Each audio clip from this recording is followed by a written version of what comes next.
Bangladesh cricket দল ইতিমধ্যেই আয়ারল্যান্ডের বিপক্ষে টি-20 সিরিজ খেলার জন্য দল ঘোষণা করেছে।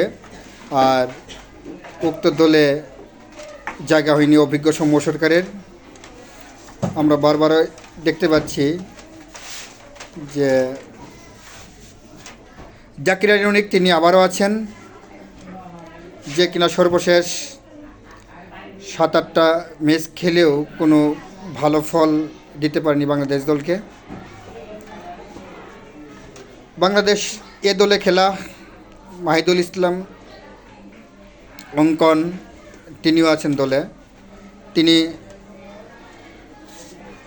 রাইজিং স্টার্স এশিয়া কাপে ততটা ভালো করতে পারেনি, জানি না নির্বাচকরা তাকে কি দেখে দলে ফিরিয়েছেন। আমার মতামত এটুকুই যে সৌম্য সরকারকে সুযোগ দেওয়া উচিত ছিল। আসলে কারো স্বেচ্ছাচারিতায় এরকম হচ্ছে কি না, যে পারফর্ম করতে পারছে না তাকে বারবার সুযোগ দেওয়া হচ্ছে, আর যে পারফর্মার ভালো কিছু করছে, যার স্টেট অনেকটাই ভালো, যার আন্তর্জাতিক খেলার অনেকটা অভিজ্ঞতা আছে, তাকে সুযোগ দেওয়া হচ্ছে না। যদি বোর্ডের একটা স্বেচ্ছাচারিতা হয়ে থাকে তাহলে অবশ্যই বাংলাদেশের ক্রিকেটের জন্য অবশ্যই ক্ষতিকর। আর যদি নিয়ম নীতি সব কিছু অনুসরণ করে থাকে তাহলে হয়তো বা ঠিক আছে, তারপরও পারফর্মারদের আগে সুযোগ দেওয়া উচিত। সর্বশেষ ম্যাচগুলো খেয়াল করলে আমরা দেখতে পাই যে কোনো ক্রমেই জাকির আলী অনেক টি-20 দলে জায়গা পান না।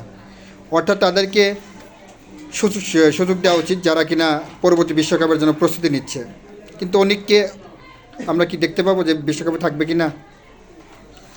যেহেতু সালাউদ্দিনের একান্তই পছন্দের মানুষ, হয়তো বা থাকতেও পারে, কিন্তু একজনের পছন্দের মানুষ হয়তো আর পুরা 18 কোটি মানুষের আশা ভরসা নষ্ট করতে পারেন না। এই অধিকার তাদেরকে তো দেওয়া হয়নি। আমরা চাচ্ছি সুন্দর এবং সকলের কাছে গ্রহণযোগ্য একটা স্কোয়াডের মাধ্যমে বিশ্বকাপ খেলায় বাংলাদেশ দল অংশগ্রহণ করুক। শুভকামনা রইল বাংলাদেশের জন্য, শুভকামনা বাংলাদেশ ক্রিকেটের জন্য। ভালো থাকবেন সবাই। আপনাদের মতামত অবশ্যই কমেন্ট বক্সে জানাবেন। আসসালামু আলাইকুম।